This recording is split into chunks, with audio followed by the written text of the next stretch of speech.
أعوذ بالله من الشيطان الرجيم. بسم الله الرحمن الرحيم. قد أفلح المؤمنون الذين هم في صلاتهم خاشعون والذين هم عن اللغو معرضون والذين هم للزكاة فاعلون والذين هم لفروجهم حافظون إلا على أزواجهم أو ما ملكت أيمانهم فإنهم غير ملومين فمن ابتغى وراء ذلك فأولئك هم العادون والذين هم لأماناتهم وعهدهم راعون والذين هم على صلاتهم يحافظون أولئك هم الوارثون الذين يرثون الفردوس هم فيها خالدون. ولقد خلقنا الإنسان من سلالة من طين ثم جعلناه نطفة في قرار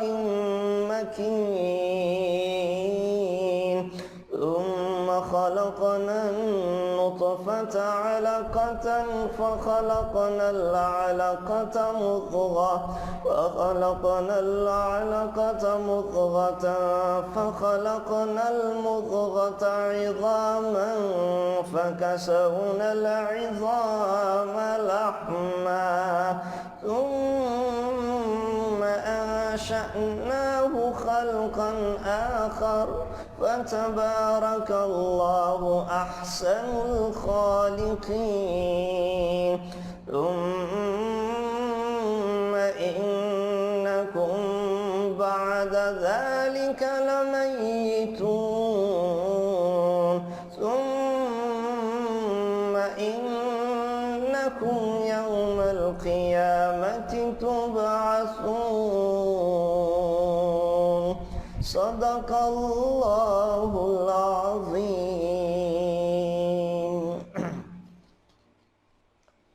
بسم اللہ الرحمن الرحیم. انشاءاللہ العزیز ہم آج 18واں پارہ پڑھیں گے. 18ویں پارے کے جو اہم مضامین ہیں میں ان کا ذکر انشاءاللہ آپ کے سامنے کر دوں گا.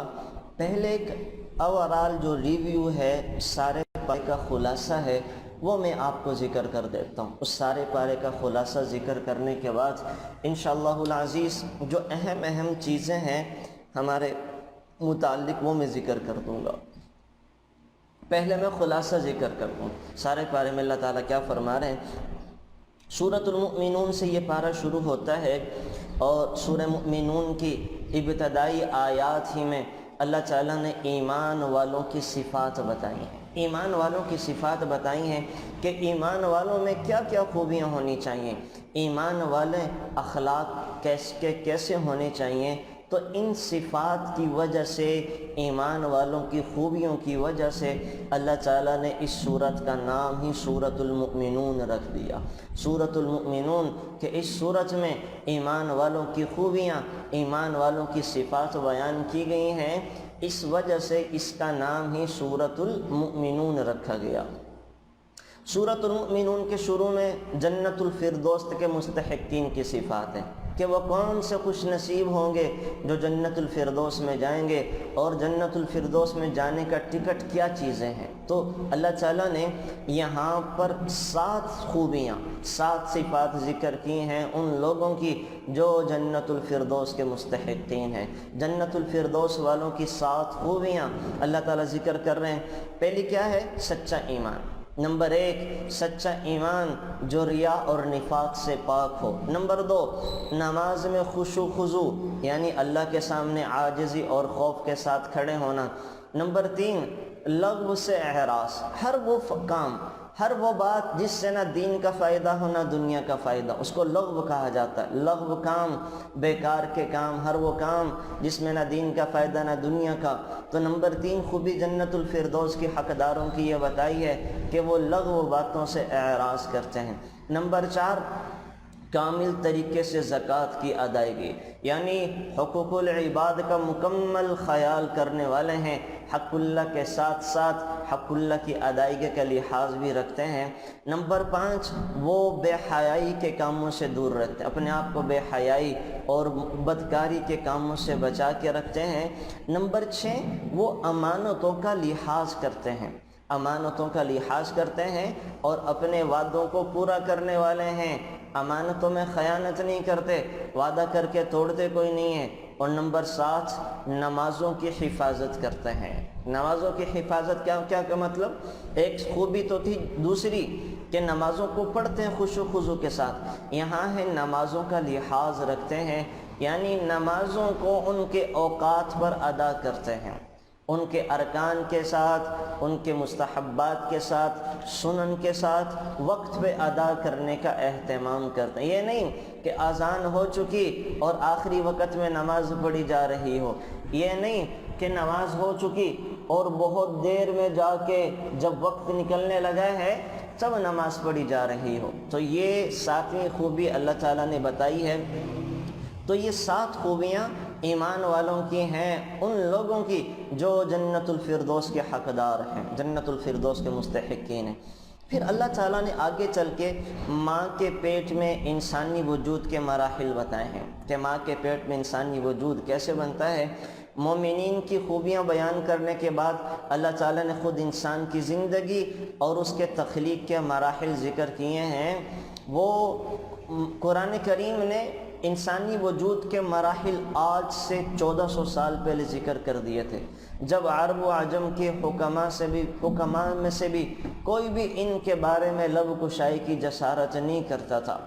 لیکن آج کی جدید میڈیکل سائنس نے جیسے سے قرآن نے کہا تھا ویسے ہی ثابت کیا کہ جیسے اللہ نے قرآن کریم میں ماں کے پیٹ میں ایک بچے کی پرورش کے پروان چڑھنے کے جو مراحل ہیں وہ ذکر کیے ہیں، آج کی جدید میڈیکل سائنس بھی انہی چیزوں پر تحقیق کر کے اپنے آپ کو آگے بڑھا رہی ہے۔ پھر اللہ تعالیٰ نے انسان کے وجود میں دلائل ایمان بیان کرنے کے بعد 3 قسم کے تکوینی دلائل ذکر کیے ہیں۔ میں نے آپ کو بتایا ہے ایک ہوتا ہے تشریعی اور ایک ہوتا ہے تکوینی امور، ایک ہوتا ہے تشریعی امور اور ایک ہوتا ہے تکوینی امور۔ تشریعی امور کیا ہوتے ہیں؟ ہر وہ کام جس کا تعلق شریعت کے ساتھ ہو، حلال حرام کے ساتھ ہو، پاکی ناپاکی کے ساتھ ہو، جائز اور ناجائز ہونے کے ساتھ ہو، انہیں کہا جاتا ہے تشریعی امور۔ اور ایک ہوتا ہے تکوینی امور۔ تکوینی امور سے کیا مطلب؟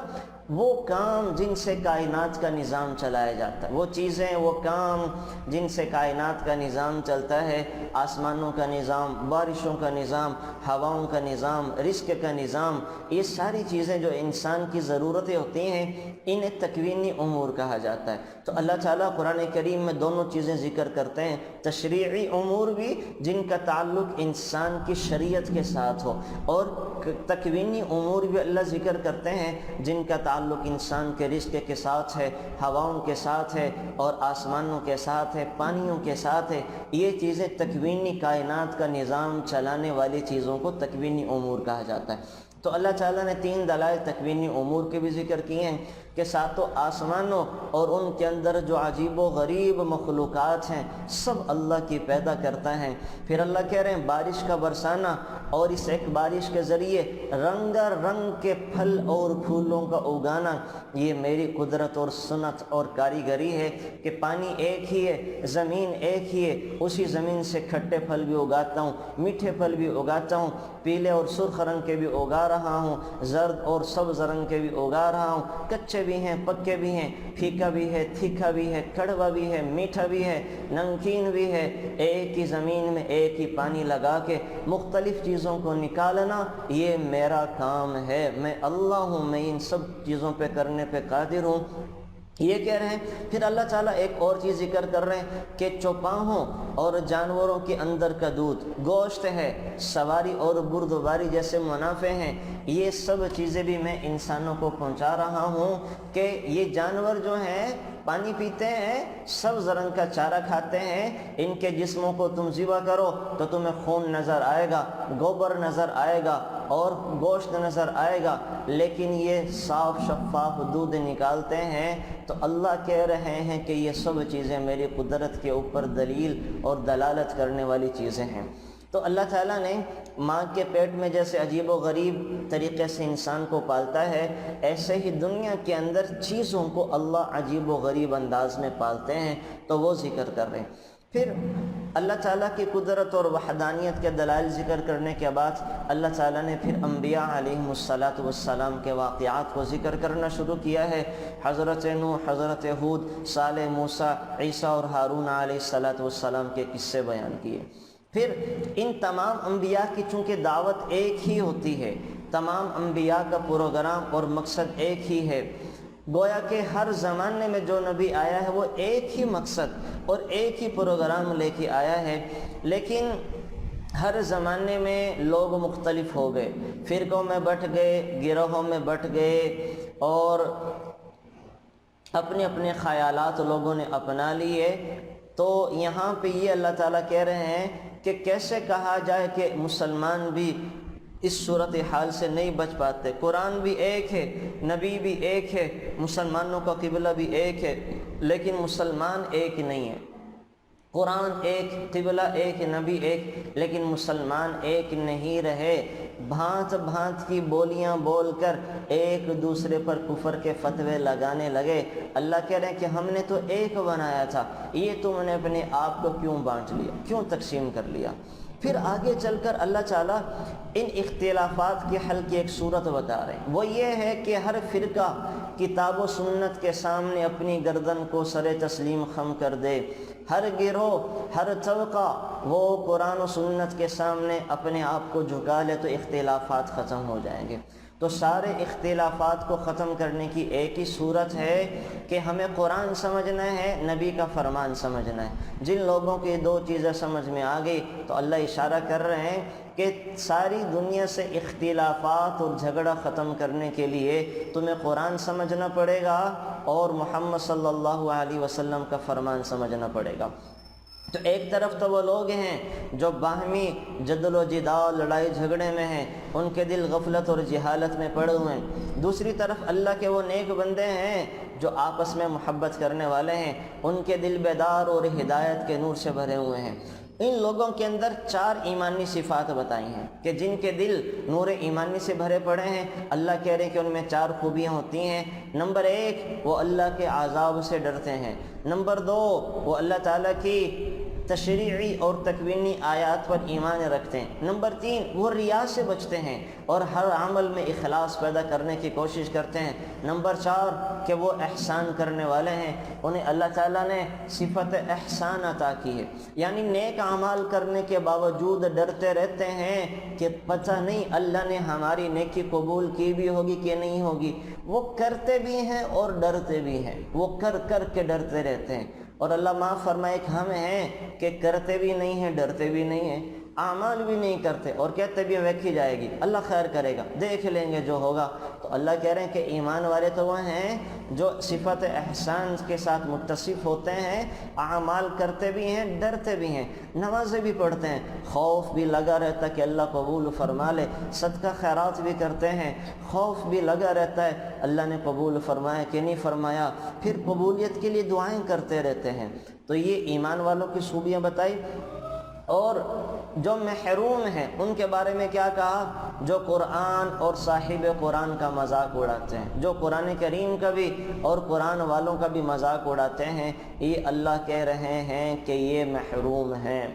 پھر اللہ تعالیٰ نے سرکشی کے 3 بڑے اسباب ذکر کیے کہ انسان مجھ سے باغی کیوں ہوتا ہے، انسان مجھ سے بغاوت کیوں کرتا ہے، یہ سرکش گھوڑے کی طرح یہ کیوں دور چلا جاتا ہے اپنے مالک سے۔ اللہ اس کے 3 سبب بتا رہے ہیں۔ ایک کیا ہے کہ وہ عقلوں کو استعمال نہیں کرتے، بلکہ قرآن کریم میں غور و فکر کرنے کے بجائے مذاق اڑانا شروع کرتے ہیں۔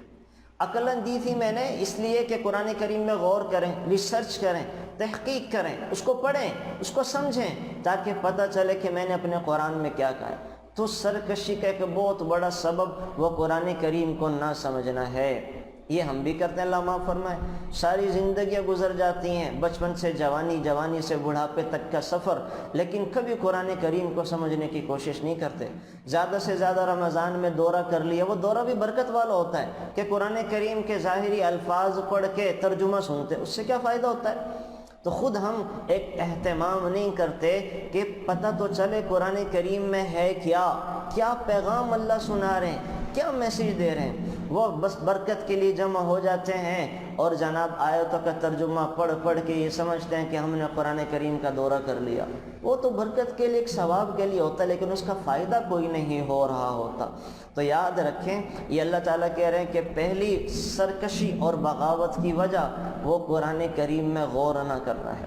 نمبر 2، اللہ کہہ رہے ہیں کہ یہ لوگ محض ضد اور عناد کی وجہ سے اللہ کو جھٹلاتے ہیں، ورنہ ان لوگوں کو سرکار دو عالم صلی اللہ علیہ وسلم کا حسب نسب، آپ کی دیانت اور صداقت کا پتہ ہے، لیکن اللہ کے نبی کی باتوں کو نہیں مانتے ضد اور عناد کی وجہ سے۔ تو تیسرا سبب اللہ ایک سوالی انداز میں کر رہے ہیں کہ معاذ اللہ یہ محمد صلی اللہ علیہ وسلم کو مجنون اور دیوانہ سمجھتے ہیں۔ آپ علیہ السلام کی باتوں کو ایک مجنون کی باتیں سمجھ کر انہیں نظر انداز کر دیتے ہیں۔ تو یہاں پہ یہ نسبت کی۔ پھر اللہ تعالیٰ نے آگے چل کے قیامت کے دن کا بتایا کہ توحید اور شرک کے بعد اس صورت کا اختتام 2 چیزوں پر ہو رہا ہے۔ قیامت کے دن انسان کے 2 فرقے بنیں گے، سعداء کے، نیک بخت جن کا نامہ اعمال دائیں ہاتھ میں دیا جائے گا، نمبر 2 بدبخت جن کا نامہ اعمال بائیں ہاتھ میں دیا جائے گا، ان کا کوئی تعلق دنیا والا ان کے کافروں کے کام نہیں آئے گا۔ انہیں کہا جائے گا جیسے تم دنیا میں ایمان والوں کا مذاق اڑاتے تھے، آج حشر کے میدان میں تمہارا مذاق اڑایا جائے گا۔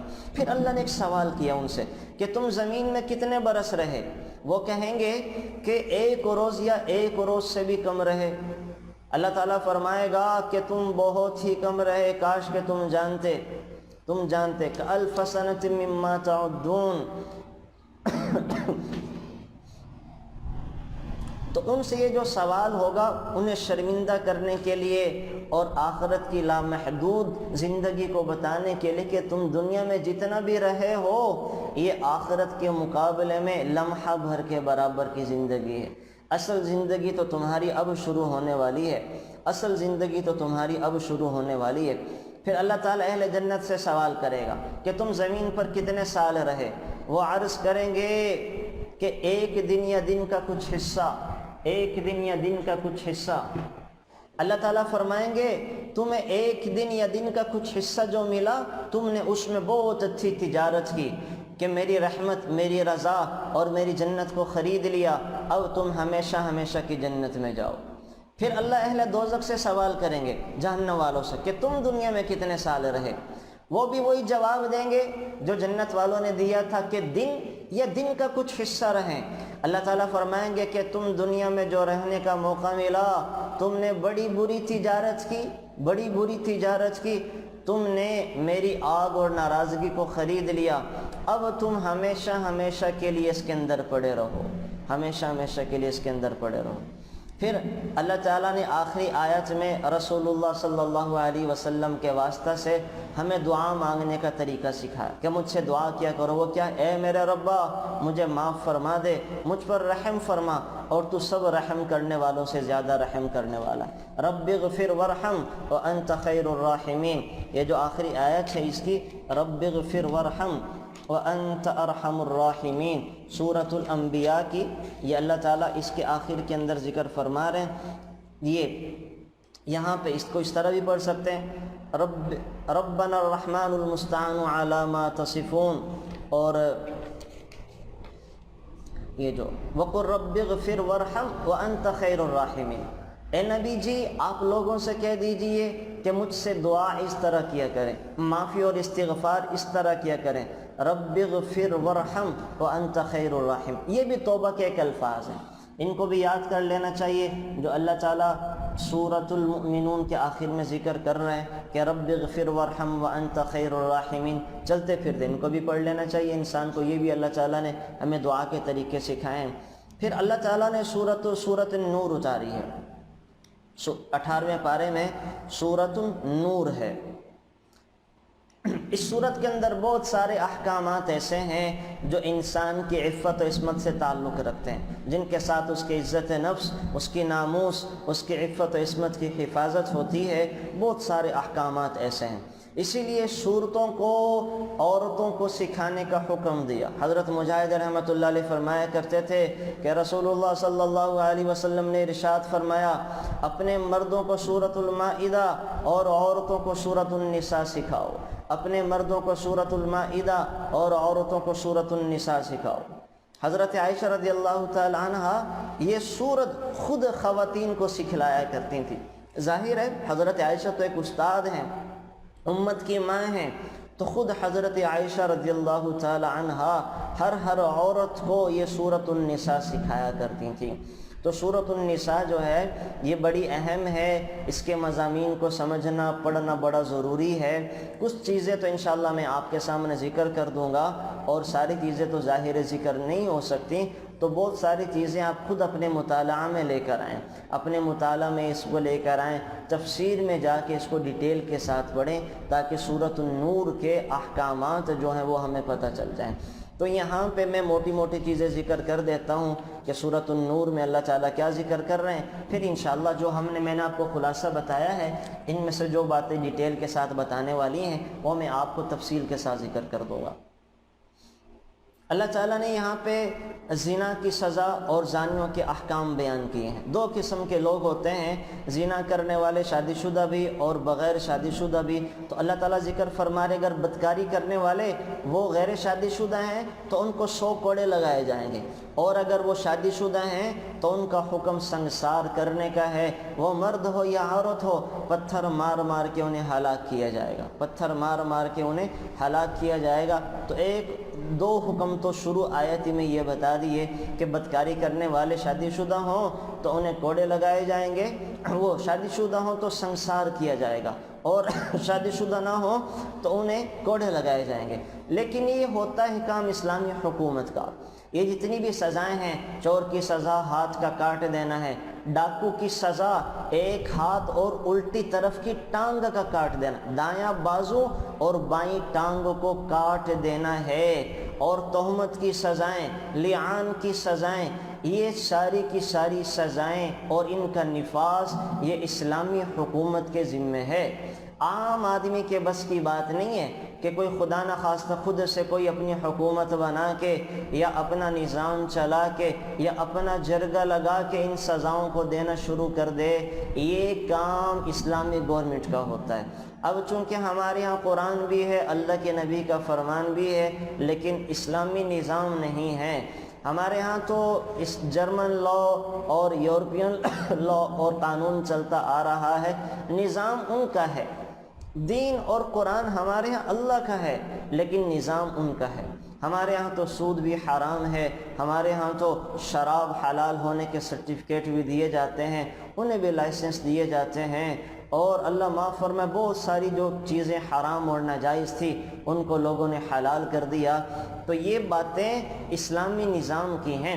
سعودیہ میں ایسے ہوتا ہے، وہاں پہ اسلامی نظام ہے، وہاں پہ شرعی سزائیں دی جاتی ہیں، شرعی سزاؤں کا نفاذ بھی ہوتا ہے۔ تو دیکھ لیں وہاں پہ دکانیں کھلی ہیں لیکن کوئی چوری نہیں کرتا، کوئی چوری کرنے کے لیے بڑے پاپڑ بیلنے پڑتے ہیں۔ میں نے شاید پہلے یہ بتایا تھا کہ میرے پاس ایک لڑکے کا فون آیا، ڈرتے ڈرتے فون پہ بات کر رہا ہے کہ مفتی صاحب مجھے کسی کا والیٹ مل گیا، اس میں اس کے ID کارڈ وغیرہ ہیں، میں کیسے پہنچاؤں؟ اس کے پوچھنے کا مقصد یہ تھا کہ اگر مجھے کیمرے کی آنکھ نے بھی دیکھ لیا میری خیر نہیں، ہاتھ کاٹ دیا جائے گا۔ تو میں نے کہا بھائی جان کسی گھر کے اندر پھینک دو چپکے سے، جہاں تمہیں پتہ نہ چلے، وہ گھر والے یہ ID کارڈ وغیرہ اس کے جو ڈاکومنٹس ہیں اس کے مالک تک پہنچا دیں گے تو تمہاری حفاظت ہو جائے گی۔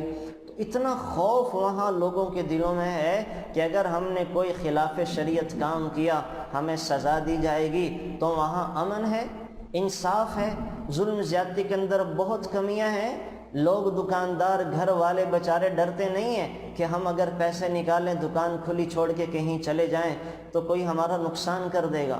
اللہ ہم سب کو بار بار حرمین شریفین کی حاضری نصیب فرمائیں۔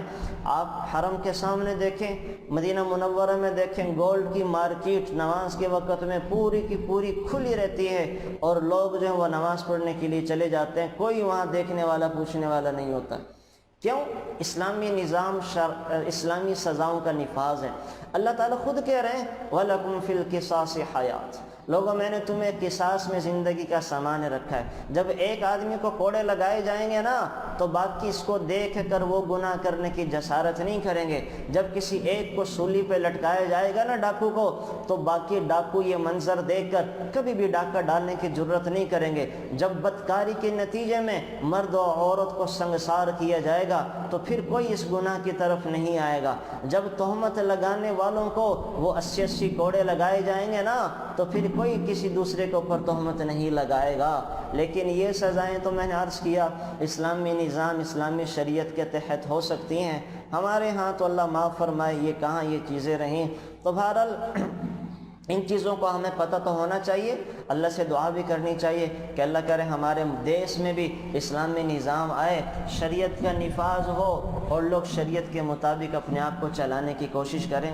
تو یہاں پہ ایک حکم تو یہ ذکر کیا گیا، میں نے عرض کر دیا۔ دوسرا حکم حد قذف کا ہے، حد قذف کا، یعنی اگر کوئی شخص عاقل ہو بالغ ہو وہ پاک دامن مرد یا عورت پر بدکاری کی تہمت لگائے، کسی نے تہمت لگا دی، کوئی تیسرا شخص کھڑا ہوا کسی عورت پر کسی مرد پر تہمت لگا دی، بدکاری کی، لوگوں کو بچایا، اگر وہ اس کو ثابت نہیں کر سکے تو شریعت کہتی ہے ثابت نہ کرنے کی صورت میں 80 کوڑے لگائے جائیں گے۔ کہ تم نے ایک ایمان والے پر تہمت لگا دی، ایک ایمان والی عورت کو تہمت لگا کے اس کو بدنام کرنے کی کوشش کی، اگر تم 4 گواہوں کے ذریعے ثابت نہیں کر پا رہے تو تمہیں 80 کوڑوں کی سزا دی جائے گی۔ اتنی پردہ پوشی اسلام نے کی ہے کہ اگر ایک گواہ ہے 2 ہے تب بھی ان کا اعتبار نہیں ہوگا، 2-3 لوگوں نے دیکھ لیا تب بھی اعتبار شریعت نہیں کر رہی کہ یہ اللہ کا بندہ ہے، یہ اللہ کی بندی ہے، اسے زندگی کے اندر جینا ہے، اس نے دنیا کے اندر رہ کر اللہ نبی کو راضی کرنا ہے، تو اگر اس کے اوپر تہمت لگ گئی اس کے لیے زندگی میں گزارا بڑا مشکل ہو جائے گا۔ تو شریعت نے ہر وہ رستہ بند کر دیا جس سے کسی کو بے عزت اور ذلیل کرنے کا رستہ کھلتا ہو۔ شریعت نے اتنی سختی، اتنی وہ کہ اگر کہ تہمت لگا کسی کو ثبوت دینا ہے تو 4 گواہ پیش کرنے پڑیں گے، گواہ نہیں پیش کر پایا 3 ہیں تو 3 گواہوں کا بھی اعتبار نہیں ہوگا، تب بھی تہمت لگانے والے پر کوڑے برسائے جائیں گے تاکہ معاشرے کے اندر امن رہے۔ تو شریعت امن کے نفاذ کے لیے اتنی سخت سخت سزائیں جاری کرتی ہے۔ تو تیسرا حکم جو سورۃ النور کے اندر بتایا گیا ہے وہ تہمت لگانے والوں کو سزا دینے کا حکم جاری کیا گیا ہے۔ چوتھا حکم لعان کا، میں انشاءاللہ اس میں ذرا ڈیٹیل سے بات کروں گا جب ہم اس کی میں آپ تفصیل بتانے کی طرف آؤں گا، اشارہ بھی تو میں کر رہا ہوں تاکہ یہ ہمارا سارے پارے کے اندر ہے کیا تو ایک اوور ویو ہو جائے۔ چوتھا حکم لعان کا ہے۔ لعان کسے کہتے ہیں؟ کہ شوہر بیوی کے اوپر وہ بدکاری کی تہمت لگا دے اور شوہر کے پاس 4 گواہ نہ ہوں، شوہر بیوی پر بدکاری کی تہمت لگا دے اور شوہر کے پاس ثابت کرنے کے لیے گواہ نہ ہو تو کیا ہوگا؟ دونوں ایک دوسرے پر لعن طعن کریں گے، عورتیں مرد کے اوپر لعنت بھیجے گی، مرد عورت کے اوپر لعنت بھیجے گا اور کہے گا کہ جو جھوٹا ہے اس پر اللہ کی طرف سے لعنت اور پھٹکار ہو۔ اس کے بعد دونوں میں جدائی ڈال دی جائے گی، میاں بیوی کو دونوں کو الگ کر دیا جائے گا اور دونوں میں جدائی اور تفریق ڈال دی جائے گی۔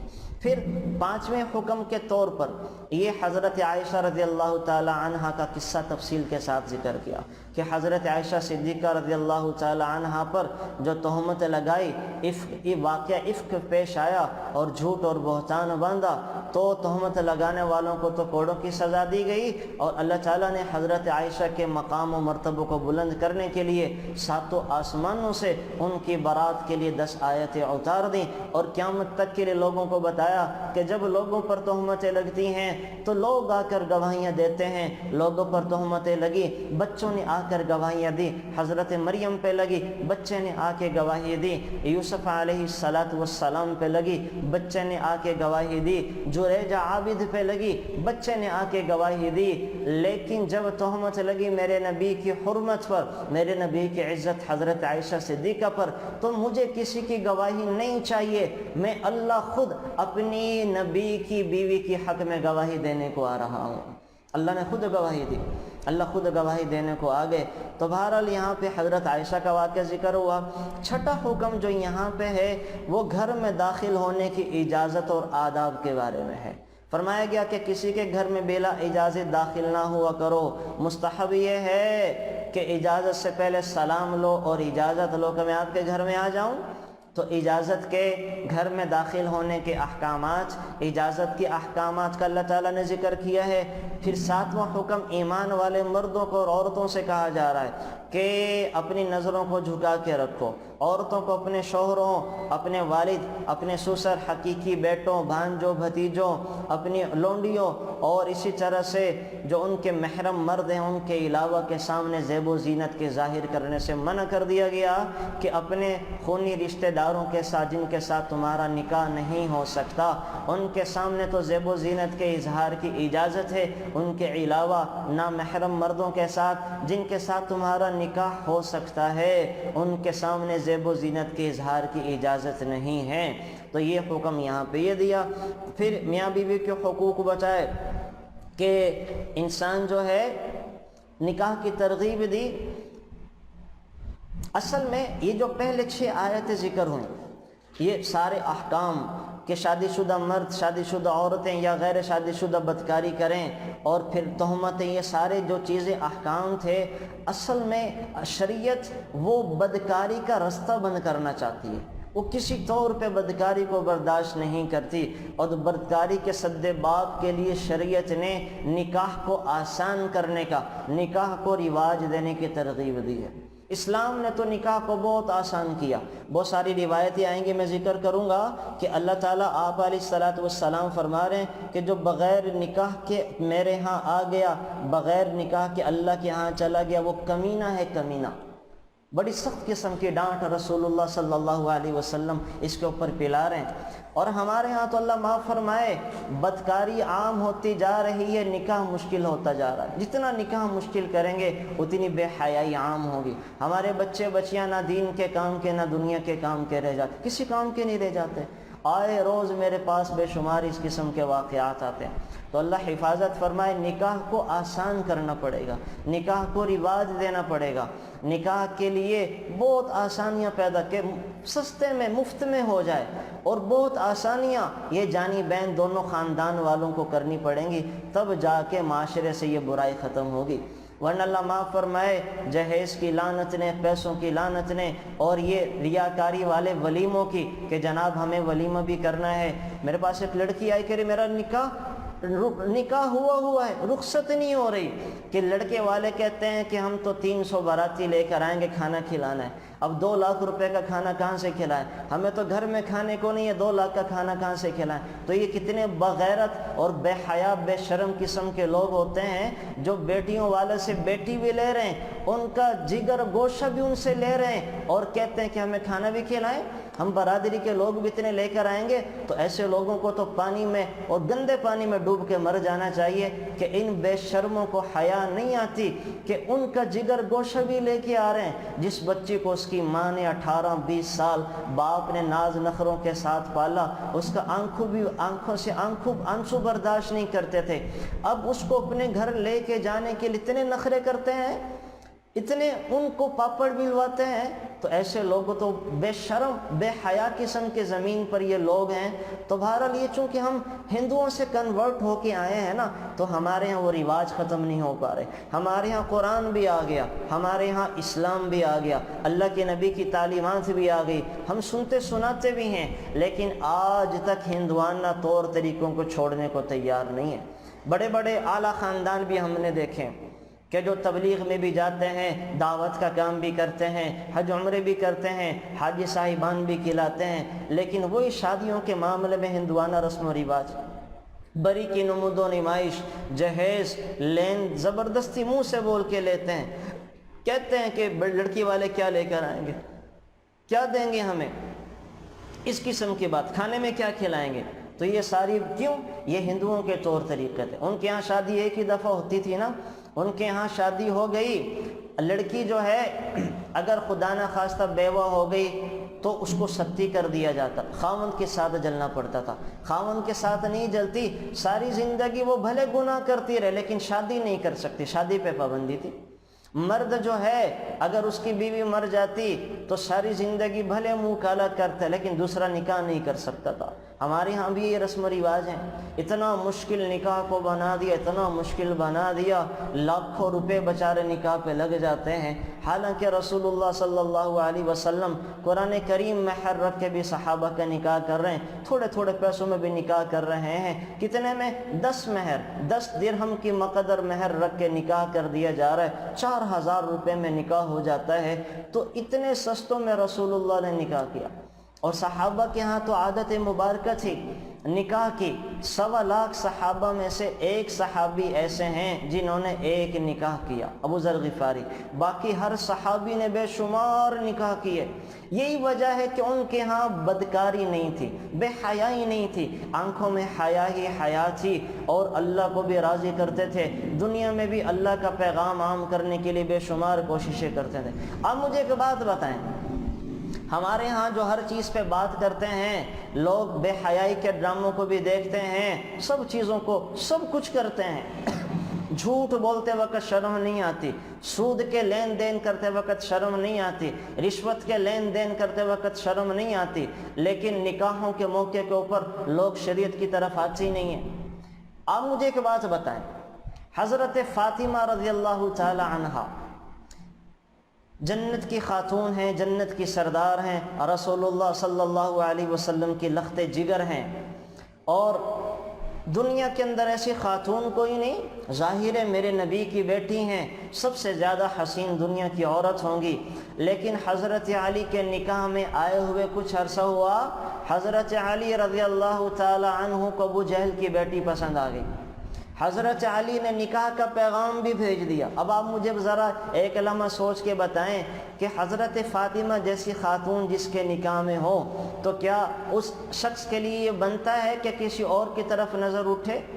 لیکن چونکہ ان کے ہاں حیا تھی، ان کے ہاں اللہ تعالیٰ کو راضی کرنے کے لیے یہ چیزیں زیادہ بڑے مسائل نہیں رکھتے تھے، تو حضرت علی کو حضرت فاطمہ کی موجودگی میں عقلی طور پر کسی اور لڑکی کا پسند آنا بنتا کوئی نہیں تھا، لیکن حضرت علی کو ابو جہل کی بیٹی پسند آ گئی، نکاح کا پیغام بھیج دیا۔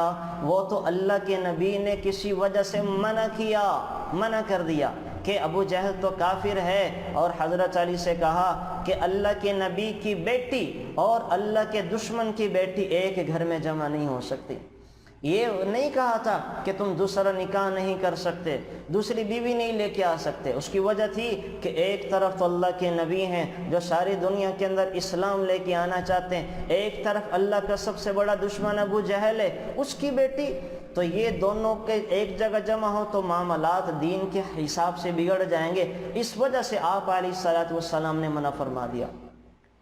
تو پھر حضرت فاطمہ کی دنیا سے رخصت ہونے کے بعد حضرت علی نے 3 شادیاں کی اور 19 باندیاں رکھی، ایک ہی وقت میں 20 بیویاں باندیوں کی اور بیویوں کی شکل میں تھی۔ تو ہر صحابی نے بے شمار نکاح کیے، نکاح کا ان کے یہاں رواج تھا، عام تھا، اور اس کی سب سے بڑی وجہ یہ ہوئی کہ تاریخ اسلامی کے اندر بے حیائی کے واقعات نہیں ملتے، ورنہ وہاں پہ شرعی سزائیں تھیں، کوڑے لگائے جاتے تھے۔ اور آپ ساری اسلامی تاریخ، حضرت ابوبکر صدیق کا دور دیکھ لیں، حضرت عمر کا دور دیکھ لیں، حضرت عثمان کا دور دیکھ لیں، حضرت علی کا دور اٹھا کے دیکھ لیں، وہاں بے حیائی کے واقعات کوئی نہیں تھے، اسی وجہ سے کہ نکاح عام تھا، بے حیائی ختم ہوتی چلی گئی۔ تو پھر وہ کیا کرتے تھے؟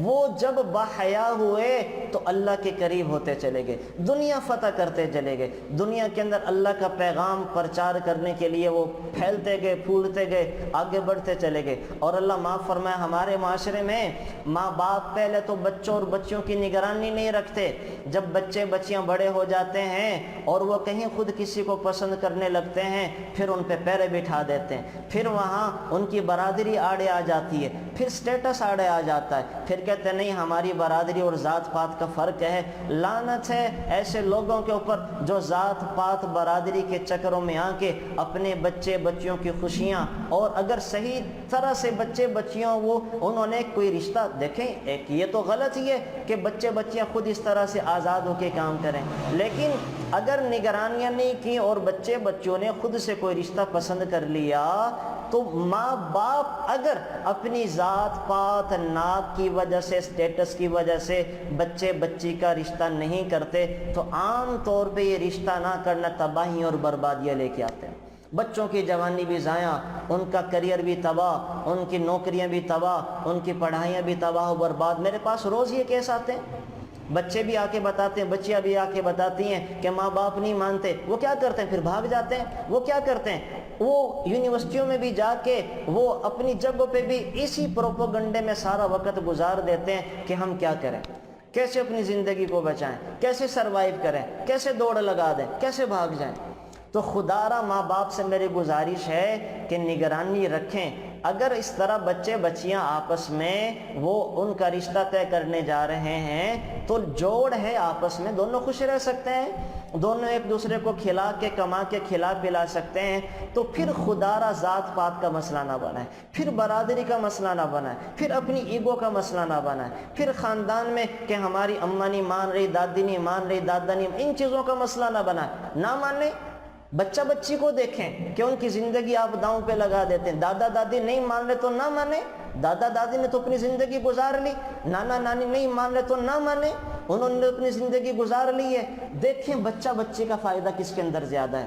اور رہا ذات پات کا بت، تو میرے نبی نے ہر جگہ پہ دیکھیں شادی کر کے لوگوں کے لیے راستے آسان کیے، بیوہ سے بھی شادی کی، مطلقہ سے بھی شادی کی، بچوں والی سے بھی شادی کی، کنواری سے بھی شادی کی، پھر میرے نبی نے اس مسلمان سے بھی شادی کی، عیسائی سے بھی شادی کی، یہودن سے بھی شادی کی۔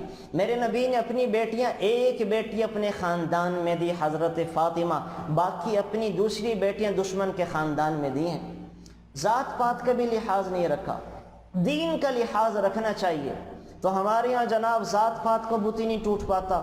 کتنی بچیاں ایسے گھر میں بیٹھی ہوئی ہیں، ماں باپ اڑ جاتا ہے، بیوقوف ہے، نہیں ہم نے جناب اپنی برادری میں کرنا ہے۔ بچی کی عمر نکل جاتی ہے، بچے کی عمر نکل جاتی ہے، وہ گناہوں میں لگے رہتے، اس چکر میں نہیں اپنی برادری کی نہیں مل رہی۔ بھئی آپ کی برادری کون سی آسمان سے آئی ہے؟ ہمارے پاکستان میں تو اکثر لوگ ہیں ہی ہندوؤں کی اولاد، اکثر ہیں ہی سکھوں کی اولاد۔ آپ میں سے کون بتا سکتا ہے کہ پڑ دادا کا نام کیا تھا، سڑ دادا لکڑ دادا کا نام کیا تھا؟ اکثر لوگوں کو نہیں پتا۔ ہم اکثر تو ہندوؤں سے کنورٹ ہو کے مسلمان ہوئے، اسی لیے ہمارے ہاں ذات پات یہ ہندوانہ رسم ہے، ہندوانہ ایک بت ہے جس سے ہم سچے اچھے مسلمان بن کر بھی توڑنے کو تیار نہیں ہیں۔ باقی رہا کیا گارنٹی ہے کہ آپ اپنی ذات پات میں کرتے رشتے نہیں ٹوٹتے؟ کیا گارنٹی ہے کہ ذات پات میں کر کے اپنی برادری میں کر کے وہ لڑکا آپ کی بیٹی کو ایک ملکہ کی طرح، ایک بیٹی کی طرح بنا کے رکھتا ہے، وہ آپ کی ساس جو ہے وہ بیٹی کو، بہو کو بیٹی کا درجہ دیتی ہے؟ کیا گارنٹی ہے؟ اور کہاں پہ یہ گارنٹی ملتی ہے؟ کہیں پہ بھی نہیں ملتی۔ اپنے بھی بس اوقات بیگانے ہو جاتے ہیں اور بیگانے بھی بس اوقات اپنوں سے زیادہ پیار دیتے ہیں۔ تو ان چیزوں سے نکلیں، یہ کلچر سے نکلیں، خدا را یہ روایات سے نکلیں، یہ رسموں سے نکلیں، شریعت کی طرف آئیں، پاکیزہ دین دیکھیں کہ کتنی سرکار دو عالم صلی اللہ علیہ وسلم نے شریعت نے آسانیاں کی۔ تو سورہ نور کے اندر جو اللہ تعالیٰ ذکر فرما رہے ہیں یہاں پہ کہ یہ سخت سزائیں ہیں، کون یہ سزائیں دیتا ہے، اور ہمارے معاشرے میں کیا کیا نہیں ہوتا، اور کون کون سا گناہ نہیں ہوتا، اور اس گناہ کو دبا دبا کے لوگ وہ اور گناہ پہ گناہ کرتے رہتے ہیں۔ لیکن شریعت محمدیہ نے تو ان کی سخت سزائیں سنائی تھی، نکاح کو عام کیا تھا۔ جتنا نکاح عام ہوگا اتنا یہ بدکاری والا معاملہ ختم ہوتا جائے گا۔ اور یاد رکھیں نکاح کو عام نہیں کریں گے پھر بدکاری کو آپ لاکھ دعائیں مانگے نہیں روک سکتے، آپ اس بے حیائی کے کلچر کو لاکھ کوششیں کر لیں نہیں روک سکتے۔ اس کا ایک ہی حل ہے جو شریعت نے ہمیں بتایا ہے کہ وہ نکاح کی شکل میں۔ تو اللہ تعالیٰ یہاں پہ نکاح کو وہ آسان کر رہے ہیں۔ جو لوگ نکاح نہیں کر سکتے تھے ان کے لیے شریعت نے باندیاں رکھی تھی کہ وہ باندیاں لے آئیں پیسوں سے، ان کے پاس اتنے وسائل نہیں ہیں تو کم پیسوں سے باندیاں لے کر آئیں اور اپنے آپ کو پاک دامن رکھیں۔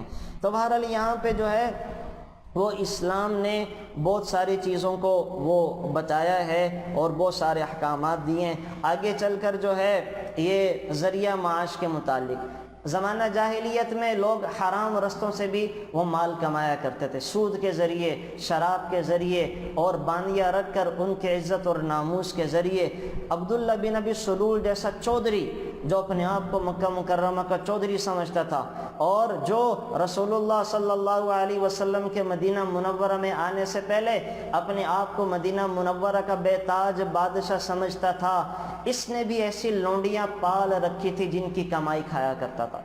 تو ایسے بھی لوگ تھے، تو شریعت نے آ کے پھر ان چیزوں کو ختم کیا اور کہا کہ عورتوں کو عزت دی جائے، عورتوں کو تو بیوی کا درجہ، باندی کا درجہ، ماں بہن بیٹی کا درجہ دیا جائے، اور مرد ان کو کما کے کھلائے گا، یہ گھروں میں بیٹھ کے راج کریں، یہ گھروں کی ملکائیں بنیں، یہ گھروں میں ایک ماں کا کردار ادا کریں، یہ اولاد کی تربیت کا کام کریں، یہ اولاد کی اچھی تربیت کر کے اسے اپنی گود سے اچھے اخلاق دیں، عفت اور پاک دامنی دیں، اس کو اسلام کے ہیرو بنائیں، اس کی تربیت کر کے اس کو موسیٰ بن نصیر بنائیں، طارق بن زیاد بنائیں، محمد بن قاسم بنائیں، اورنگزیب عالمگیر بنائیں، اس کو ایسے اسلامی ہیرو بنائیں۔ یہ عورتوں کا کام تھا کہ وہ یہ کام کریں، لیکن بدقسمتی سے عورتوں نے اپنے حصے کے کام کرنا چھوڑ دیے، مردوں کے کام سنبھال لیے۔ عورتوں کا کام تو اولاد کو اولاد بنانا تھا، عورتوں کا کام تو بیٹوں کو ہیرو بنانا تھا، بیٹیوں کو نیک مائیں بننے کی ترغیب دینا تھا،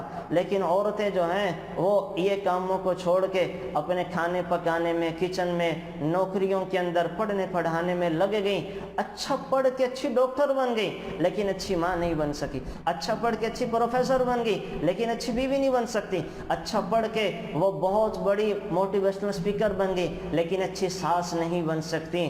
تو اسلام نے تو یہ روپ دیے تھے عورتوں کو بننے کے لیے، کرنے کے لیے۔ اچھی ہر عورت اگر یہ کر لے نا کہ میں ایک اچھی بیوی بن جاؤں، ایک اچھی ماں بن جاؤں، بس بات ختم ہے، سارا معاشرہ ہی ٹھیک ہو جائے گا، سارا معاشرہ ٹھیک ہو جائے گا، اولادیں ٹھیک ہو جائیں گی، مرد ٹھیک ہو جائیں گے۔ تو عورتوں کے حصے میں جو کرنے، عورتوں نے کہا کہ ہم مردوں کے کام کریں، ہمارے کام اللہ خود کر دے گا، ایسے نہیں ہوتا۔ اللہ تعالیٰ نے عورتوں کو ان کے حصے کے کرنے کے کام دیے تھے، رزق تو اللہ نے خود لیا ہے۔ دیکھیں نا، مرد کما کما کے کھاتا ہے، عورت کو تو شریعت نے ہر روپ میں گھر کی ملکہ بنایا ہے۔ باپ کا انتقال ہو، ایک حصہ دے دیا، اچھا باپ کے بعد وہ بیوی بن کے جائے گی تو خاوند کی ذمہ داری کہ خاوند سنبھالے، خاوند خیال کرے گا، خاوند اس کو کھلائے گا بھی، پلائے گا بھی، گھر بھی دے گا، ساری چیزیں، ساری ضرورتیں خاوند پوری کرے گا۔ یہاں تک کہ اگر عورت کہے کہ میں اس بچے کو پیسے لے کر دودھ پلاؤں گی، بچہ تمہارا ہے، تو شریعت نے کہا کہ خاوند پھر بھی بیوی کو پیسے دے۔ اگر وہ مصر ہو جائے، مجبور ہو جائے کہ تمہارے بچے کو پیسے لے کے دودھ پلاؤں گی، تو شریعت کہہ رہی ہے کہ پیسے دو۔ تو اس روپ میں بھی عورت کے مزے کروائے۔ پھر وہ ماں بنے گی، بیٹا دیا تو بیٹے کے ذمہ لگا دیا کہ جناب اپنی والدوں کو کھلاؤ، والدہ کو کما کما کے کھلاؤ۔ تو عورتوں کو تو کئی حصے دیے، عورتوں کو تو کئی زیادہ حقوق دیے، لیکن عورتوں کی سب سے بڑی ذمہ داری کیا لگائی کہ وہ ایک اچھی ماں، ایک اچھی بیوی بن کے معاشرے کے اندر اپنا ہونے کا کردار ادا کرے، معاشرے کے سدھار میں کردار ادا کرے۔ لیکن وہی بات اللہ معاف فرمائے، ہر گھر کی یہی کہانی ہے، بچیوں کو یہی پڑھایا جاتا ہے کہ بیٹا تم نے بڑے ہو کے جاب کرنی ہے، بڑے ہو کے تم نے خود کو ڈاکٹر بنانا ہے، سیٹل کرنا ہے۔ تم نے خود مردوں کے شانہ بشانہ چلنا ہے۔ مائیں بچیوں کو یہ سبق دینا ہی بھول گئیں کہ میری بیٹی تم نے بڑے ہو کے اچھی بیوی بننا ہے، میری بیٹی تم نے بڑے ہو کے اچھی ماں بننا ہے، تم نے بڑے ہو کے پورے معاشرے کی تشکیل دینی ہے، تم نے بڑے ہو کے اللہ نبی کے مطابق ایک اچھے انسانوں کو بچوں کو بنانا۔ یہ باتیں عورتیں کرنا بھول گئی ہیں۔ اور اسی طریقے سے پھر آگے چل کر اللہ تعالیٰ عقیدہ اور ایمان کے بارے میں بتا رہے ہیں اور منافقین کی مثال دے رہے ہیں، مومنین کی مثال دے رہے ہیں، اور پھر اجتماعی اور معاشرتی زندگی کے کچھ پہلو بتائے ہیں۔ یہ اس کا موٹا سا خلاصہ تھا۔ اب میں آپ کے سامنے ذرا تفصیل کے ساتھ یہ احکامات اور چیزیں ذکر کرتا ہوں۔ اللہ تعالیٰ شروع تو فرما رہے ہیں سورۃ المؤمنون سے۔ سورۃ المؤمنون کے بارے میں یہ ہے کہ جب اس کی وحی آئی ہے تو صحابہ فرماتے ہیں کہ جب وحی اترا کرتی تھی تو شہد کی مکھیوں کی بن بھناٹ کی سی آواز آتی تھی، جیسے شہد کی مکھیاں وہ چھتے کی شکل میں آئیں اور بھن بھنا رہی ہوں تو ایسی سی آواز آیا کرتی تھی۔ تو ہم رسول اللہ صلی اللہ علیہ وسلم کے پاس بیٹھے ہوئے تھے کہ ہمیں ایسی سی آواز، مکھیوں کے بن بھناٹ کی آواز آنے لگی، تو ہم سمجھ گئے کہ ابھی تازہ وحی آئی ہے، چلیں رسول اللہ کی طرف آئی تازہ وحی کو سن کر اپنے اپنے کاموں میں لگ جائیں گے۔ تو جب وحی آئی تو آپ علیہ السلام قبلہ رخ ہو کر بیٹھ گئے اور یہ دعا کرنے لگے، اللہم زدنا ولا تنقصنا واکرمنا ولا تہنا واعطنا ولا تحرمنا وآثرنا ولا تؤثر علینا وارض عنا وارضنا۔ اے اللہ ہمیں زیادہ دے کم نہ کر، ہمیں زیادہ دے، ہر چیز میں زیادہ دے کم نہ کر، اور ہمارے عزت بڑھا ذلیل نہ کر، ہمیں معاف فرما محروم نہ کر، ہمیں دوسروں پر ترجیح دے ہم پر دوسروں کو ترجیح نہ دے، ہم سے راضی ہو جا اور ہمیں بھی راضی کر دے۔ اس کے بعد آپ علیہ السلام نے فرمایا مجھ پر اس وقت 10 آیتیں ایسی نازل ہوئی ہیں جو شخص ان پر پورا عمل کرے گا وہ سیدھا جنت میں جائے گا۔ مجھ پر 10 آیتیں ایسی نازل ہوئی ہیں جو شخص ان پر پورا عمل کرے گا وہ سیدھا جنت میں جائے گا۔ سیدھا جنت الفردوس کی بشارت اللہ کے نبی سنا رہے ہیں جو سورۃ المؤمنون کی ان 10 آیتوں کے اوپر عمل کر لیں گے، سورۃ المؤمنون کی ان 10 آیتوں پر عمل کریں گے، جنت کی بشارت ہے۔ وہ کیا ہیں؟ قد افلح المؤمنون الذین هم فی صلاتهم خاشعون والذین هم عن اللغو معرضون۔ تو ایمان والوں کی 7 خوبیاں اللہ بتا رہے ہیں۔ 7 خوبیاں ہیں، آپ نے غور سے سننی ہیں۔ 7 خوبیاں ہیں، 7 کام ہیں کہ جن پر پورا عمل کرنے سے میرے نبی مرتے ہی جنت میں داخلے کی بشارت سنا رہے ہیں۔ اچھا یہاں پہ جو ہے نا قد افلح المؤمنون، یہ جو فلاح کس سے بولتے ہیں ایک تو یہ سمجھ لیں۔ ہم نماز میں بھی سنتے ہیں نا حی علی الصلاح حی علی الفلاح۔ میں آپ کو چلے نماز کا بتاتا ہوں۔ پہلے نماز ہم جو سنتے ہیں، نماز کا فلسفہ ہے کیا؟ انسان 4 کاموں میں لگا رہتا ہے، آگ ہوا پانی مٹی، آگ ہوا پانی مٹی، انہی چیزوں پر محنت کرنے میں لگا رہتا ہے اور انہی چیزوں میں محنت کرتے کرتے اپنی جان دے دیتا ہے۔ عناصر 4، بعض لوگ آگ پر محنت کر رہے ہوتے ہیں، بعض ہوا انجینئر آگ پہ محنت کر رہے ہوتے ہیں، بعض ہواؤں پہ محنت کر رہے ہوتے ہیں کہ ہواؤں میں کیسے اڑ جائیں، بعض پانیوں میں محنت کر رہے ہوتے ہیں، بعض مٹی گارے پر محنت کر رہے ہوتے ہیں۔ سارے انسان 4 چیزوں پر محنت کر رہے ہوتے ہیں۔ تو جو اذان میں مؤذن کہتا ہے نا اور ہم اپنے کام کاج میں مرد اور عورتیں لگی رہتی ہیں تو اللہ اکبر، پہلا دفعہ مؤذن کہتا اللہ اکبر، اللہ سب سے بڑا ہے۔ اے وہ لوگو جو گارے مٹی پر محنت کر کے بڑا بننا چاہتے ہو، اللہ اکبر، اللہ سب سے بڑا، آؤ میری طرف۔ پھر اللہ کہتا اللہ اکبر، اے وہ لوگو جو ہواؤں پر محنت کر کے ہواؤں کو سر کرنا چاہتے ہو، اللہ ہواؤں سے بھی بہت زیادہ بڑا ہے۔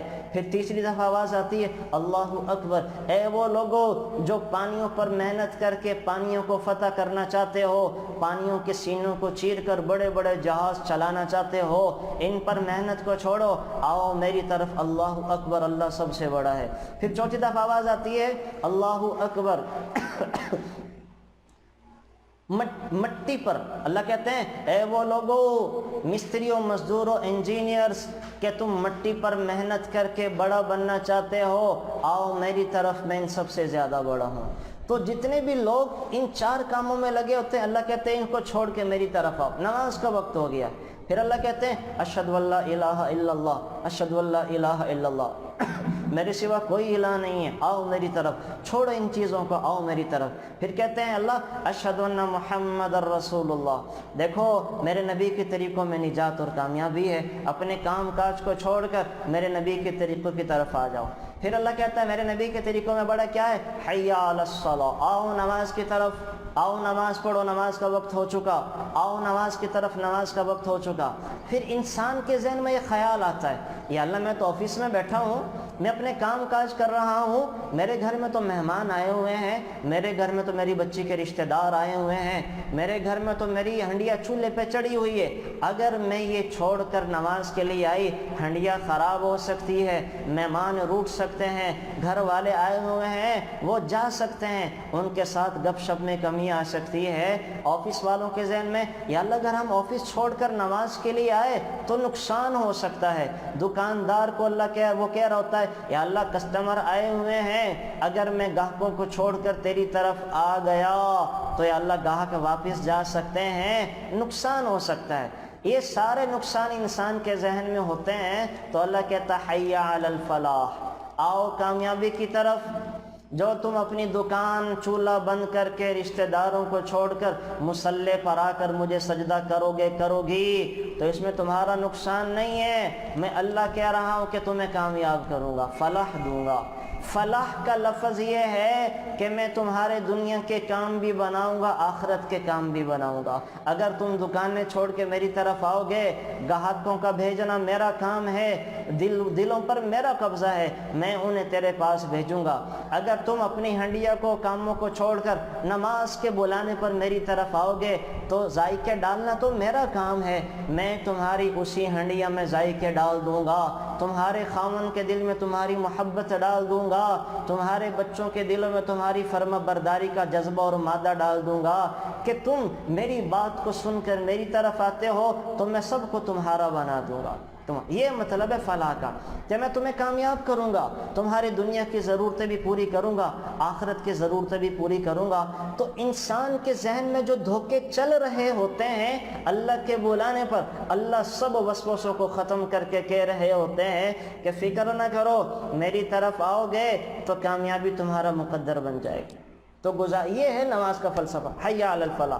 پھر اللہ کہتے ہیں حی علی الفلاح، آؤ کامیابی کی طرف، تم نماز تو پڑھو، تمہیں میں دنیا بھی بنا دوں گا، آخرت بھی چمکا دوں گا۔ پھر اللہ کہتے ہیں اللہ اکبر اللہ اکبر، میں سب سے بڑا ہوں، چیزوں میں نہ لگ جاؤ، لوگوں میں نہ لگ جاؤ، انسانوں میں نہ لگ جاؤ، بہت چھوٹے ہیں، میری طرف آؤ، میں سب سے بڑا ہوں، لا الہ الا اللہ، میرے سوا کوئی بھی نہیں ہے، میرے سوا کوئی تمہارا پرسان حال نہیں ہے، میرے سوا کوئی تمہارا ضرورتوں کو پورا کرنے والا نہیں ہے، میرے سوا کوئی تمہاری فریاد کو سننے والا نہیں ہے، میرے سوا کوئی تمہاری حاجتوں کو پورا کرنے والا نہیں ہے، میرے سوا کسی کے پاس تمہارے زخموں کا مرہم اور مداوا نہیں ہے، آؤ میری طرف، میں سب سے زیادہ بڑا ہوں۔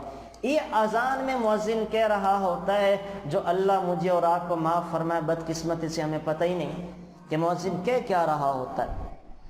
تو یہ فلاح کے لفظ سے اللہ شروع کر رہے ہیں یہ پارا، قد افلح المؤمنون، ایمان والے فلاح پا گئے۔ تو یہ ہے فلاح کا لفظ۔ تو فلاح کے لفظ کو ذہن میں رکھ کر اپنی عبادت کیا کریں۔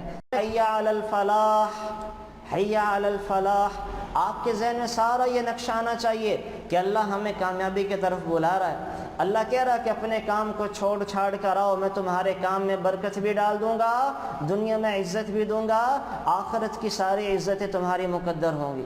یہ نقشہ ذہن میں آنا چاہیے سارا، تب دیکھیں آپ کا ایمان آپ کو ہر حالت میں اٹھا کے مصلی پر لے کر آئے گا، مصلی پر لا کر کھڑا کر دے گا۔ وہ فجر میں مؤذن کی آواز سنے گی، اور یہ ہمیں اگر مطلب پتہ ہو حی علی الفلاح، آؤ بندوں میں تمہیں کامیاب کروں گا، پریشان نہ ہو، نیند چھوڑ کر آؤ، میں تمہیں کامیابی کروں گا، کامیابی دوں گا۔ تو یہ مطلب ذہن میں رکھیں، اور یہاں سے اللہ ابتدا کر رہے ہیں۔ آگے پھر اللہ 7 چیزیں ذکر کر رہے ہیں کہ پہلی خوبی کیا ہے، الذین قد افلح المؤمنون الذین هم فی صلاتهم خاشعون، کہ جو نماز تو پڑھتے ہیں لیکن خشوع خضوع والی نماز پڑھتے ہیں۔ خشوع خضوع والی نماز کیا ہے؟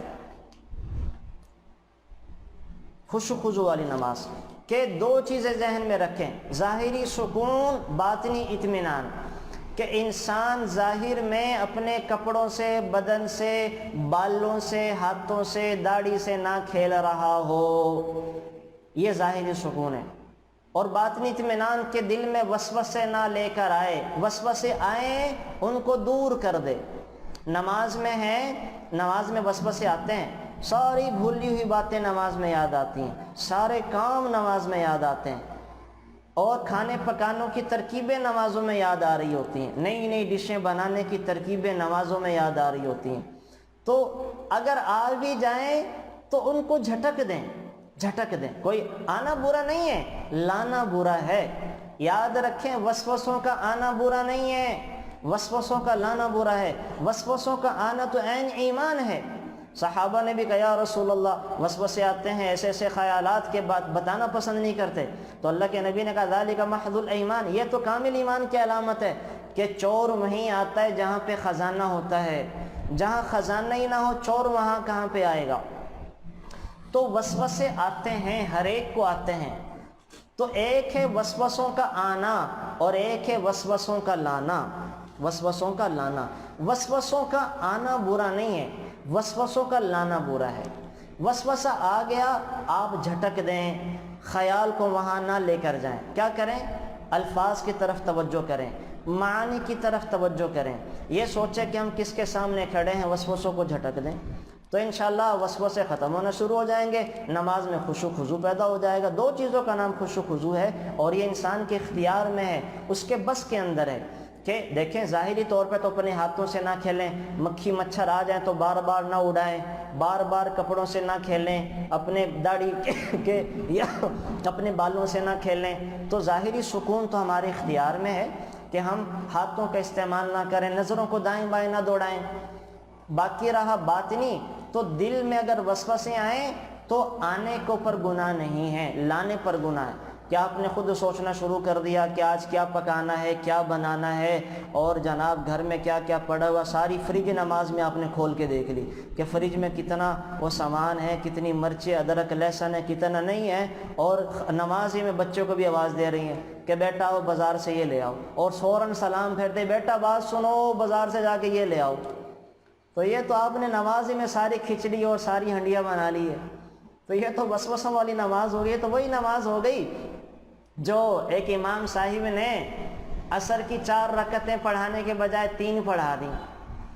اب سب ڈاؤٹ میں پڑ گئے کہ کتنی پڑھائی ہیں، امام صاحب کو بھی یاد نہیں رہا، لوگوں کو بھی یاد نہیں رہا، تو اعلان کیا بھئی کتنی رکعتیں ہوئی ہیں، تو سارے چپ۔ ایک نے کہا کہ آج 3 رکعتیں ہم نے پڑھی ہیں، 4 نہیں پڑھی ہیں۔ لوگ بڑے خوش ہوئے کہ بھئی بڑا پکا نمازی ہے اور بڑا خشوع خضوع سے نماز پڑھنے والا ہے، اس کو تو نماز میں کہیں خیال ہی نہیں جا رہا، اور اس کو تو بڑے اعتماد سے کہہ رہا کہ 3 رکعتیں پڑھی ہیں۔ تو سب نے کہا کہ بھئی ماشاءاللہ آپ کی تو بڑی اچھی نماز ہے اور مبارک ہو۔ کہنے لگا اصل میں بات یہ ہے، مبارک کی کوئی بات نہیں، میری ہے 4 دکانیں، 4 دکانیں ہیں۔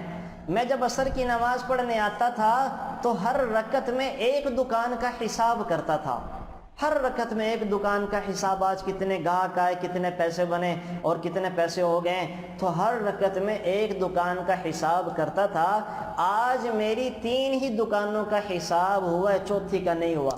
اس وجہ سے مجھے پتہ ہے کہ 3 رکعتیں ہوئی ہیں، 4 نہیں ہوئی ہیں، 4 نہیں ہوئی۔ تو ہمیں بھی نمازوں میں خیالات سارے آ رہے ہوتے ہیں، تو خیال کا آنا برا نہیں ہے، لانا برا ہے۔ تو جب آئے تو اس کو جھٹک دیں، نماز کے اوپر اپنا فوکس کریں، الفاظ میں غور کریں، معنی میں غور کریں، تو انشاءاللہ یہ خشوع خضوع والی نماز ہو جائے گی۔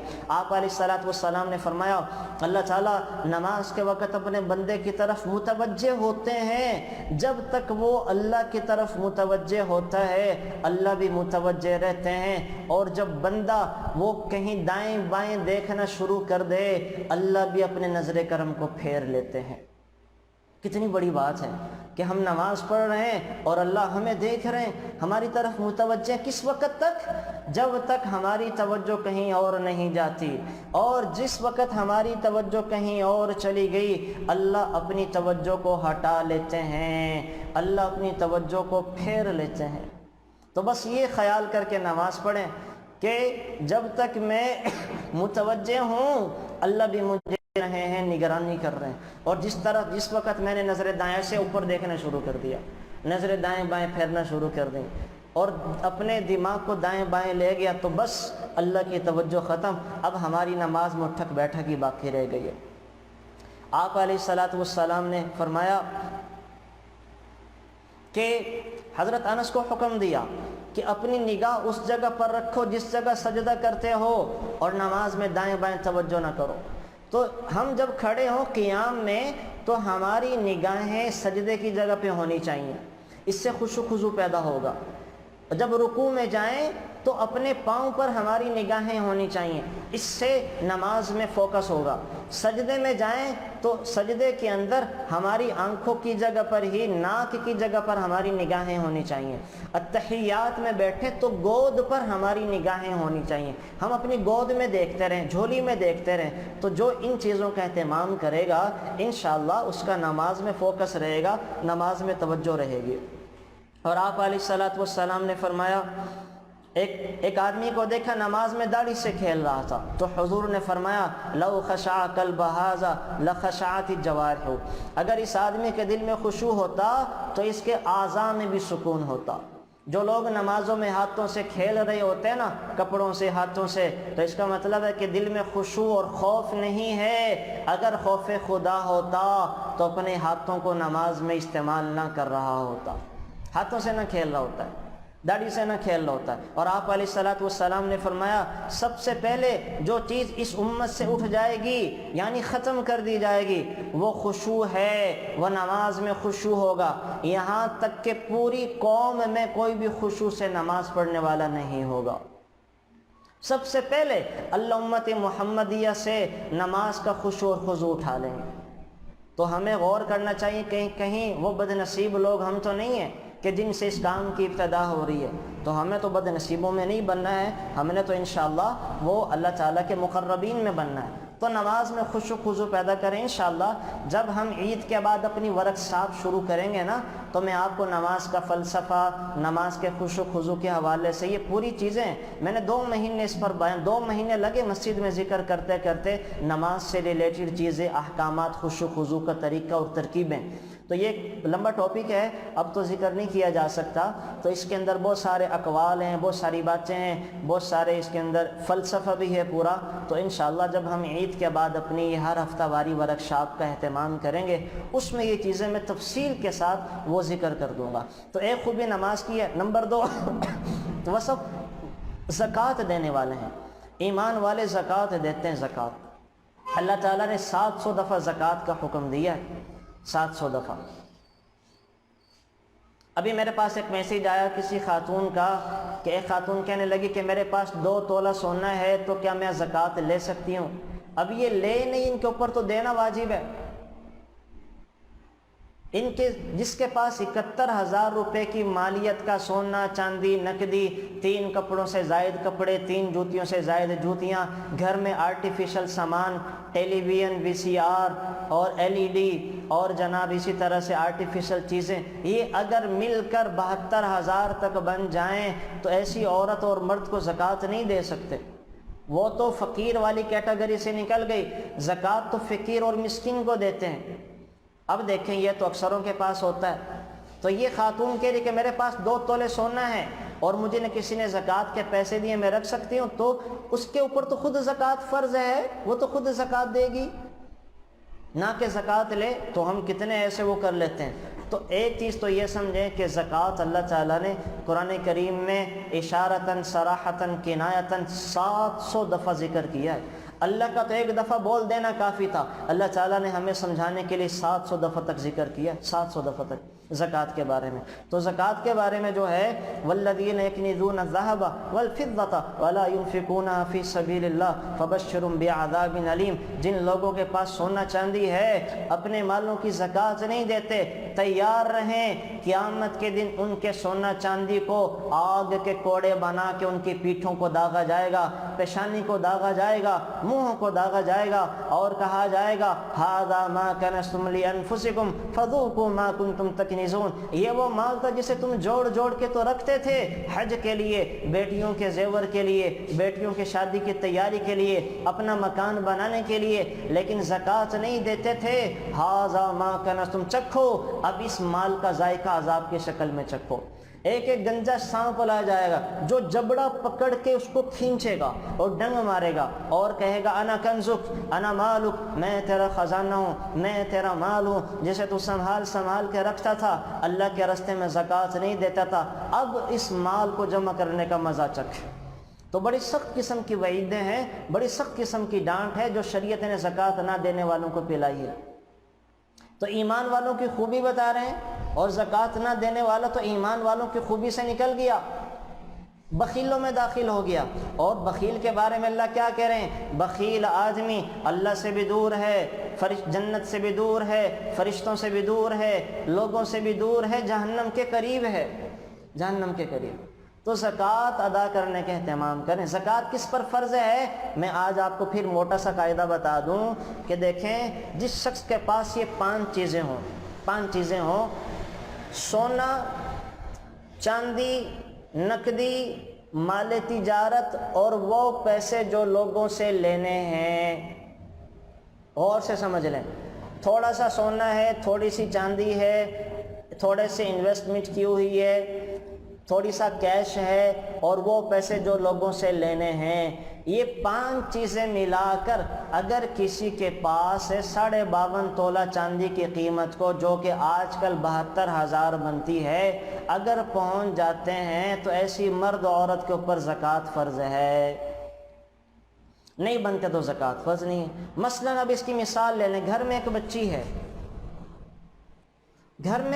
اس کے پاس آدھے تولے کی رنگ ہے، اب آدھے تولے کی رنگ یا آدھے تولے کو اس کے پاس کوئی بھی زیور ہے تو وہ بن گیا 50,000 کا۔ 10,000 کیش میں پڑے ہیں، چاندی کوئی نہیں ہے اس بچی کے پاس۔ اچھا، اس نے لوگوں سے 20,000 لینے، کسی اپنی کزن کو ادھار دیے ہوئے تھے، تو یہ اب 50,000 کا وہ زیور، 10,000 کیش میں 60,000، 20,000 اس نے اپنی کزن کو دی 80,000، تو 80,000 جب اس کے پاس ہو گئے اور فرسٹ ٹائم پہلی دفعہ 1 سال گزر چکا ہے، یہ 80,000 اس کے پاس 1 سال سے چلتے آ رہے ہیں، تو اب اس بچے کے اوپر بھی زکوٰۃ فرض ہے، اسے بھی زکوٰۃ دینی پڑے گی۔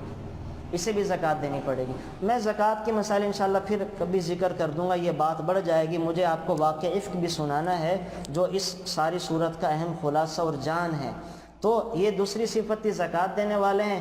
تیسرا وصف زکوٰۃ دینے والا ہے، نمبر 4 وہ اپنی حرمت عزت کی حفاظت کرنے والی ہیں، اور نمبر 5 جو ایمان والوں کا ہے کہ امانت کا حق ادا کرتے ہیں، جو امانت ان کے پاس رکھوائی جاتی ہے اس کا حق ادا کرتے ہیں، وہ امانت باتوں کی شکل میں ہو، کسی بات کی شکل میں ہو، وہ کسی فرض جو اس کے ذمے لگا دیا گیا اس کی شکل میں۔ یاد رکھیں، عورتوں کے ذمے جو فرائض ہیں، اپنے خامدوں کے، بچوں کے، اپنے گھر والوں کے، ان کو پورا نہ کرنا بھی خیانت ہے۔ اپنی ذمہ داریاں جو عورتوں کی گھر کے اندر ہیں ان کو پورا نہ کرنا بھی خیانت ہے۔ مردوں کے ذمہ جو کام آفسوں میں، دکان میں کمانے کے حوالے سے ہیں ان کو پورا نہ کرنا بھی خیانت ہے۔ خیانت صرف یہ نہیں ہے کہ کسی نے پیسے رکھوائے تھے آپ نے وہ کھا لیے، خیانت کی بے شمار قسمیں ہیں۔ تو اپنی بات کو پورا نہ کرنا، اپنی ذمہ داری کو پورا نہ کرنا، یہ خیانت کی یہ ڈیفینیشن یاد رکھیں، یہ خیانت ہے۔ تو 5ویں خوبی امانت کا لحاظ رکھتے ہیں۔ چھٹا جو ان کا تھا وعدہ پورا کرتے ہیں، اور 7ویں جو تھی نماز کا اہتمام کرتے ہیں، نماز پر محافظت کرتے ہیں۔ کیا مطلب؟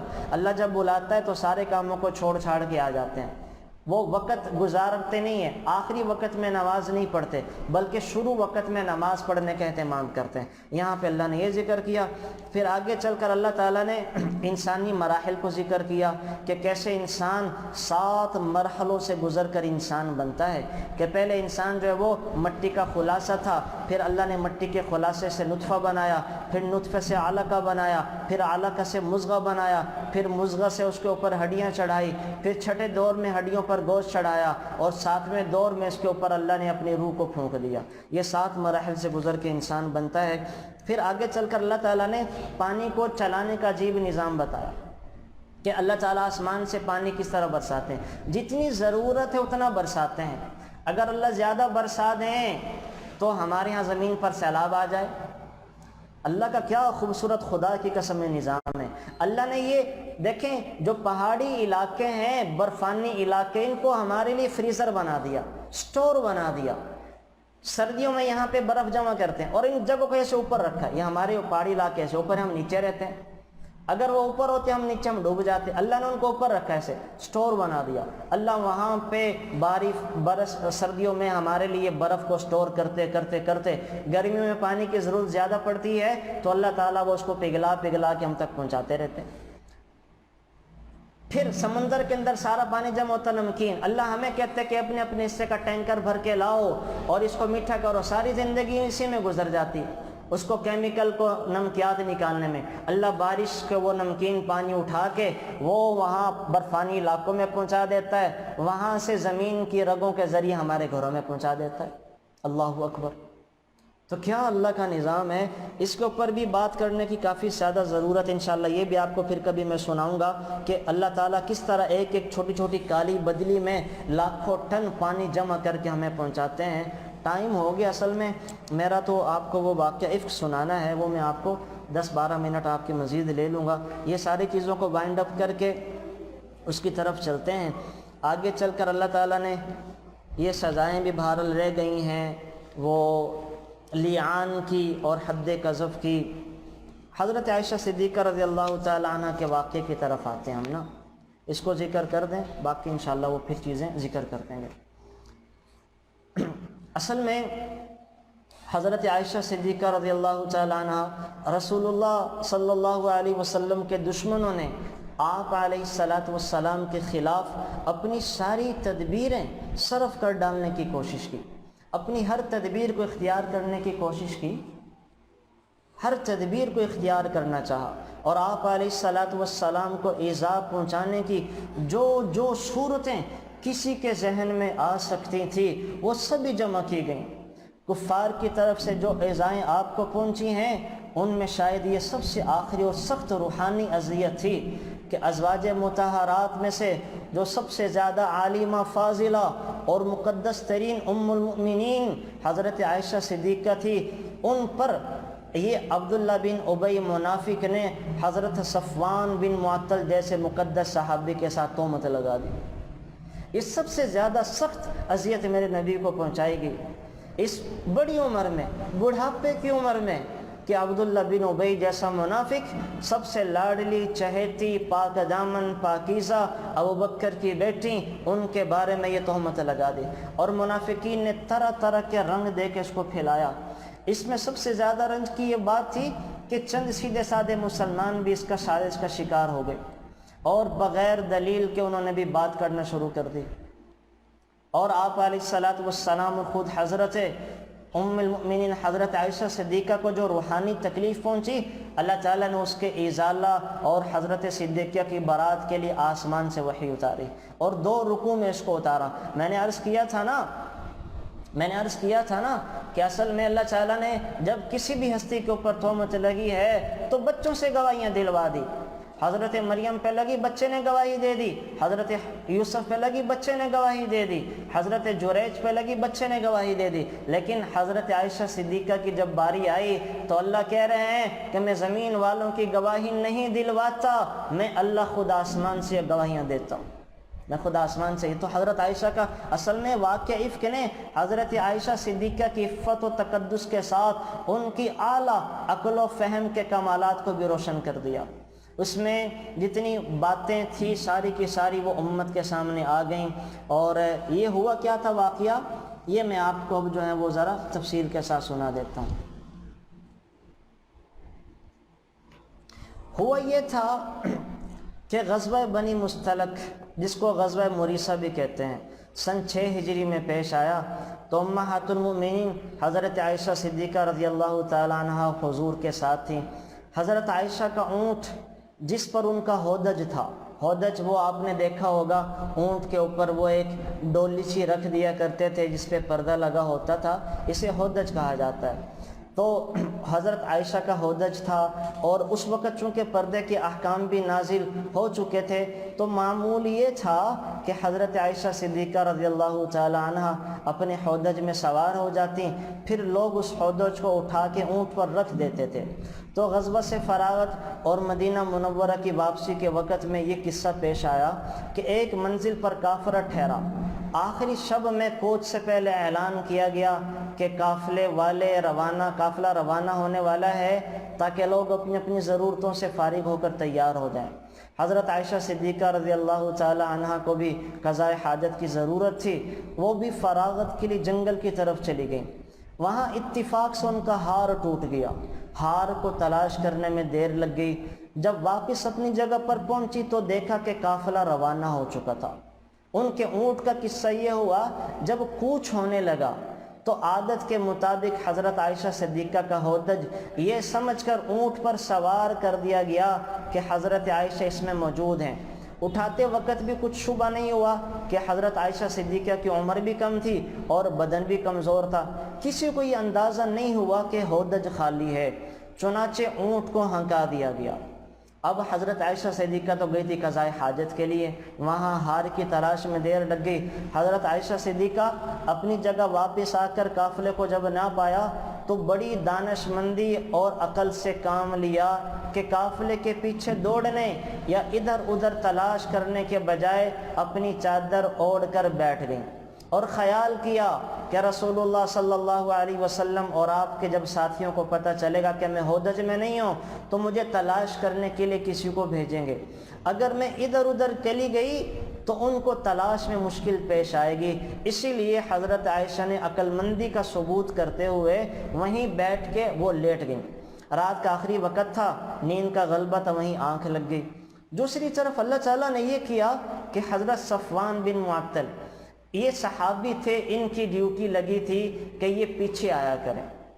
یہ پیچھے آتے تھے اور پیچھے آ کر جو ہے اگر کوئی سامان قافلے والوں کا پڑا رہتا تو سامان کو اٹھا لیا کرتے تھے تاکہ قافلے والوں کو سامان پہنچ جائے۔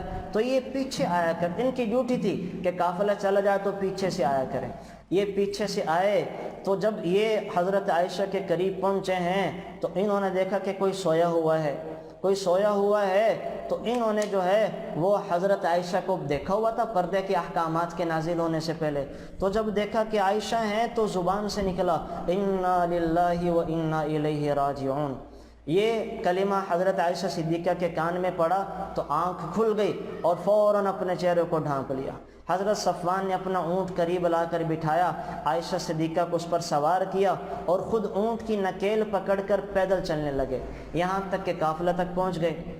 قافلہ میں جب یہ پہنچے تو قافلے والوں نے دیکھا کہ عائشہ صدیقہ آ رہی اونٹ پہ سوار ہو کے، عبداللہ بن یہ صفوان بن معطل ساتھ ہیں۔ تو عبداللہ بن ابی بڑا منافق تھا، بڑا خبیث تھا، یہ رسول اللہ کا اسلام کا دشمن تھا۔ اس کے بعد اس کے ہاتھ یہ بات لگ گئی اور کم بخت نے واہی تباہی بکنا شروع کی، اور بعض بھولے بھالے مسلمانوں کو بھی سنانا شروع کیا، تذکرہ کرنا شروع کر دیا۔ اور جیسے مردوں میں حضرت حسان جو شاعر رسول تھے، حضرت مصطح، اور عورتوں میں حضرت حمنہ جیسی عورتیں اس کے بہکاوے میں آ گئیں۔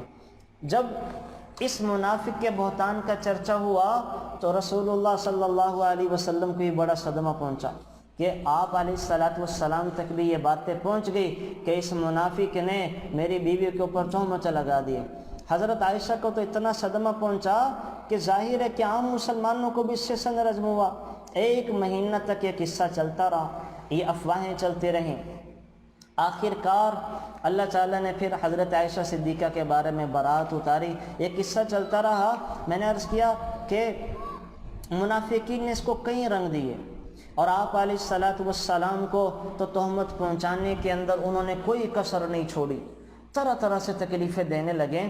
جب اس سفر سے واپس آنے کے بعد ابھی حضرت عائشہ کو نہیں پتہ تھا، یہ بات مردوں میں تھی اور رسول اللہ صلی اللہ علیہ وسلم تک محدود تھی۔ حضرت عائشہ کو کانوں کان خبر نہیں ہوئی۔ حضرت عائشہ اپنے گھر کے کاموں میں لگی ہوئی تھی کہ ان کو نہیں پتہ تھا کہ منافقین کیا خبریں اڑا رہی ہیں۔